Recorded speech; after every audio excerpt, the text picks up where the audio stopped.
the D.C. area, guys. And some big hail at that, guys. It's a helpless feeling just watching this big hail fall from the sky, dent your prized set of wheels. You know those repairs expensive and very time-consuming. Oh, they are. But think about the car dealers who have dozens, even hundreds of damaged cars. And that's what we're seeing, all these hail sales that are going around in Texas. Yeah, so is this good news or bad news? Let's talk to Lauren Fix, the car coach, about this. Lauren, is this a deal or not to buy a car that's been hammered by hail? Well, honestly, I believe it's not a good deal. I mean, if you really if you don't care and you just want a vehicle and it's transportation, you're going to put thousands of miles on it per year, maybe. But here are some factors to consider. Your insurance coverage. You should know that if you buy this vehicle and you think, well, the guy said it's only going to be $1,000 to get it fixed, it's just a couple dents. Well, take that number and probably multiply it times 4, because he's most likely going to give you a car to his buddy down the road who can fix it for half that. I'm telling you, that's not right. And future damage is where it really gets expensive. So you buy the car, you get it covered by insurance, you kind of know the prices up front, you're being real smart about it, as I call it car smarts. And down the road, there's another hailstorm.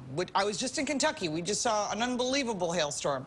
So now that you take that and you go back to your repair shop and you try and get it covered under insurance, they're going to say, well, we don't have any documentation that you repaired the last time, so we're going to deduct that off. So you can pay low now, but you're going to pay for it later. Okay, what does PDR mean? Why are those 3 important letters? Well, basically what, I'm not going to get technical or get too deep into it, or they say inside baseball. Basically, if you're going to get something repaired, you need to get a qualified consultant or a collision shop to get a real value of the damage and the repair costs before making that decision. So if you decide you want to get a car from a dealer, just say, I'd like to take it to an outside source. Find a collision shop that is like Verifax, someone who's going to do the right thing with the right components. Have them look at the vehicle, give you an actual written estimate of what the costs are before you make a decision on that car. And my #1 rule, if you get that doubt in your mind, just walk away. Believe me, there's a lot of great deals out there. Lauren, that's good. That's good. If you doubt in your mind about anything, you should walk away. Lauren, let me ask something. I mean, people don't all the time. Because I'm not thinking about buying a Subaru here. I mean, what if I want to go out and get a car like a Benz or a BMW or an Audi that's been damaged by hail? $60,000, $80,000 vehicle. What can you get it for? Okay, that's going to cost, they're going to probably deduct maybe $3,000. I'm just ballparking it because we don't know the exact That's date. it? Deeper debt. Well, if you get a big discount, you're thinking, this is great. Well, let me tell you, I happen to own an Audi, and the hoods are made of aluminum. And a BMW Mercedes, let me tell you, it's a lot more than $3,000 to get it replaced. You got to match the paint. It's got to fit just right. And you want to use factory components, because if you get an aftermarket part, whether it be a fender, a door, a hood, deck lid, it's going to decrease the value when you go to trade it in or sell it. And believe me, the dealers are very wise to that. Especially if it's a leased vehicle, you're going to pay the price at the end. All right, so no $60,000 vehicles for $10,000. Right, okay, so forget that. You're not getting your BMW Cantori, all right? You're going to have your truck. Lauren, we just adore you. Thanks for coming on. Awesome, Lauren. She's so good. So good. So keep the questions coming. You can hit her up on Twitter as well. All right, guys, stick around. We'll have much more to come here on the Weather Channel, including a look at your weekend. You're not getting her. Steph. Well, pull up your Twitter and Facebook and get your questions in now for Lauren Fix, the car coach. She's going to rejoin us this hour to talk about hail sales. So if you have any questions for her, hit us up on Twitter. You can hit up me, Jen, AMHQ, Kelly, Jim. Well, are hail sales where car dealerships sell off damaged stock really worth it? Our car coach, Lauren Fix, answers that question, plus your questions from Facebook and Twitter in just a few minutes.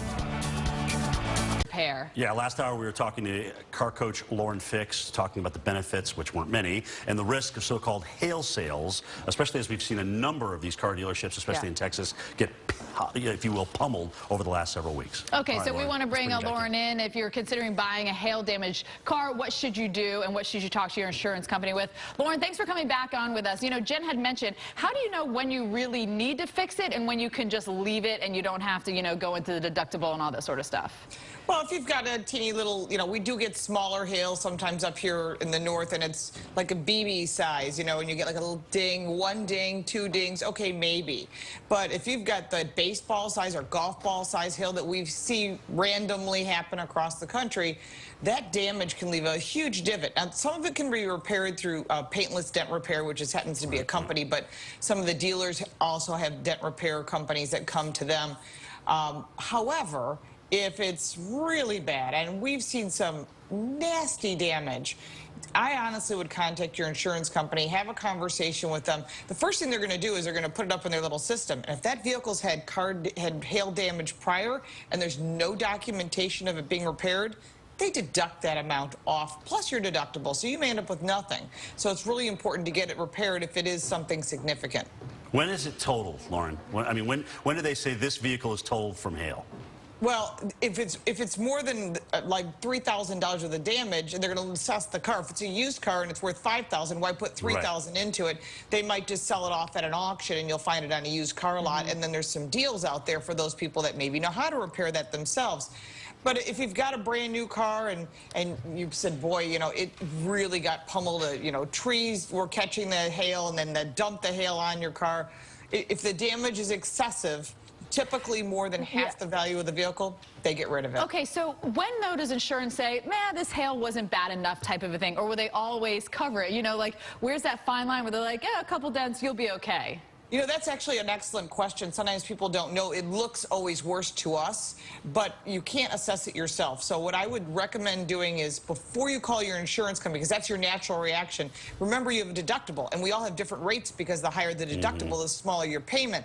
Check with the collision company, get an assessment on value.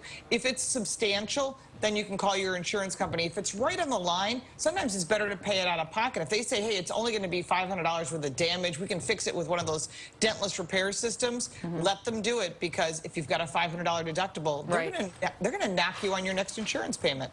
I got a total girl crush on Lauren Fix, I got to tell you. She knows her stuff, I'll tell you that. All right, Jen. All right, guys. I do too, actually. I love it.